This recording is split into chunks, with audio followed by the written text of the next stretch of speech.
কাকু, তোমার দোকানে কি ডিম আছে? হ্যাঁ আছে, কটা দেবো বল? তা কাকু, ডিমগুলো কি তোমার? হ্যাঁ আমার। না, তাহলে নেব না। কেন? কারণ আমার মা বলেছে যে মুরগির ডিম নিয়ে যেতে। ন্যাপলা, স্কুল থেকে আজ রিপোর্ট এসছে, তুই নাকি সবাইকে ধরে ধরে মারিস। আমি রেগে গেলে মারি, আর মারার সঙ্গে সঙ্গে আমি তার কাছে ক্ষমা চেয়ে নিই।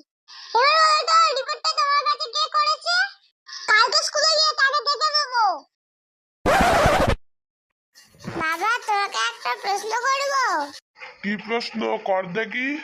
আমাদের সারা শরীর সাদা, কিন্তু কোন জিনিসটা কালো বলো তো? এই তুই সবসময় আমাকে আলতু ফালতু প্রশ্ন ধরিস কেন রে? তুমি তো সবসময় উল্টো পাল্টা ভাবে কেন বাবা? এর উত্তরটা হবে চুল। এই নাগলা, আজকে কি তোর রেজাল্ট বেরিয়েছে? তাতে রেজাল্টের খবর কি? তুমি আমার স্কুলের খবর জিজ্ঞেস করছো?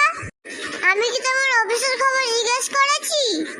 এই, আমি তো জিজ্ঞেস করেছি, তুই শুধু তার উত্তর দে।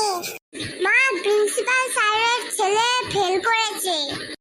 আমি তোর রেজাল্টের খবর জানতে চেয়েছি। মা, আমাদের ক্লাসে ফার্স্ট বয় ফেল করেছে। আমি তোর রেজাল্টের কথা জানতে চেয়েছি। তুমি কোথাকার প্রধানমন্ত্রী তাই তোমার ছেলে পাস করবে? বল্টু, বলতো, পাত্রীরা বিয়ের সময় কেন মাথায় ঘোমটা দিয়ে থাকে? আরে, এটা খুব সোজা প্রশ্ন। সোজা তো বল। আরে, এটা জলের মতো সোজা। আরে বাবা, জলের মতো সোজা তো বল উত্তরটা। যাতে কোনো আগত অতিথিদের মধ্যে কেউ দেখে চিনতে পারে আর বলে যে এটা তার এক্স গার্লফ্রেন্ড ছিল।